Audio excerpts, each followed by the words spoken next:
J'ai parcouru la côte Pacifique pendant 10 jours jusqu'à Los Angeles. Beaucoup de cyclistes suivent cette route, qui est superbe et relativement facile. La route est aussi suffisamment large et en bon état tout du long.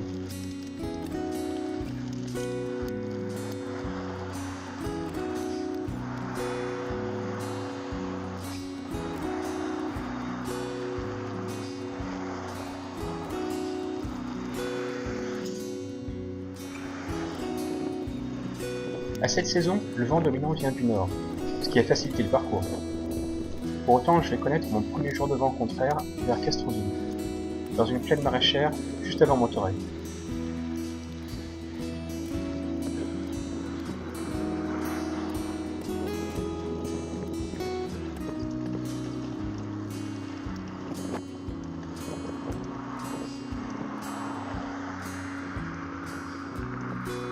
Je suis pour l'essentiel la route 1 de Californie.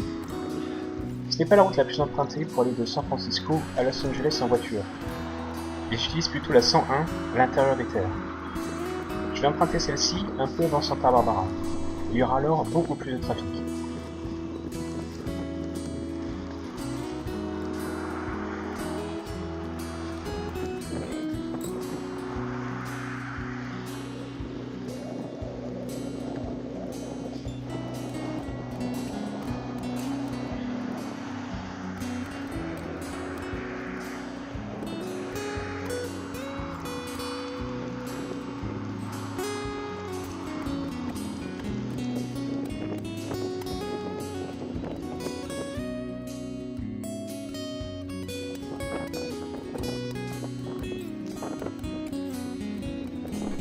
Mon deuxième arrêt est à Santa Cruz, avec toujours de superbes plages.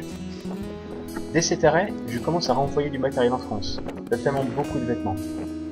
C'est un phénomène classique apparemment, pour les trajets de longue distance à vélo. On prend toujours trop de choses. J'avais pourtant fait attention et limité au maximum ce que j'avais pris avec moi, afin de réduire le poids au maximum. Mais on s'habitue très vite à se contenter de peu.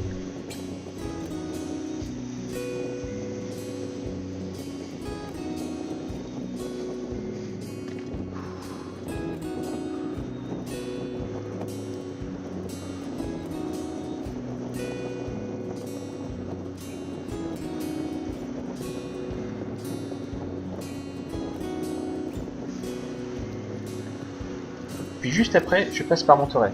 Les deux cyclistes me conseillent coup sur coup de faire le détour du 17 Miles Drive. C'est la route qui fait le tour de la péninsule pour rejoindre Carmel, plutôt que de couper par l'intérieur.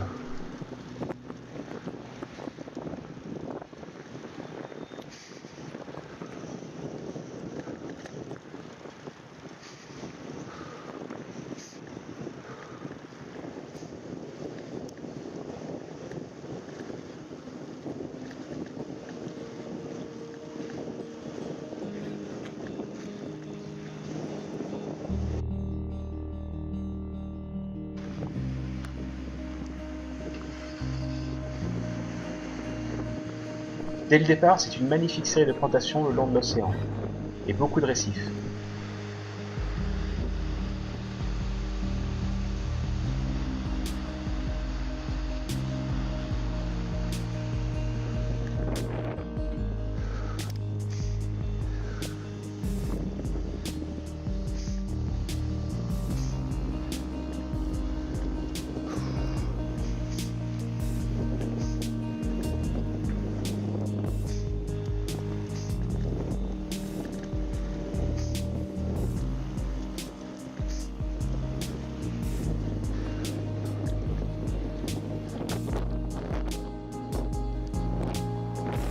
La partie sud est plus sauvage et plus venteuse, mais tout aussi impressionnante.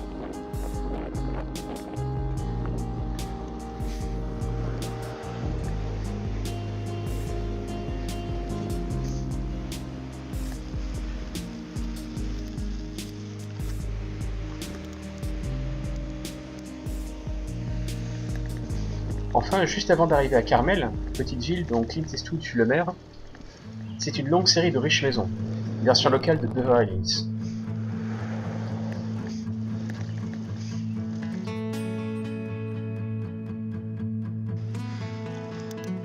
La suite du parcours est plus difficile, Les montagnes de Santa Lucia poussent jusqu'à la côte, et le Big Sur est la première grosse montée du trajet, avec plus de 1000 pieds ou 300 mètres. Une hauteur qui va bientôt me sembler très limitée. La route est tout taillée dans la falaise, avec des travaux en cours sur les ponts.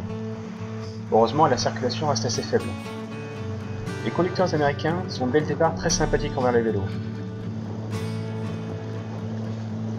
C'est une impression qui va se confirmer sur tout mon voyage. Ils restent derrière moi tant qu'ils ne peuvent pas me dépasser, et ils le font en changeant totalement de voie pour laisser suffisamment de distance de sécurité. C'est aussi ce que font les routiers. En 4 mois, je n'aurai que 7 coups de klaxon.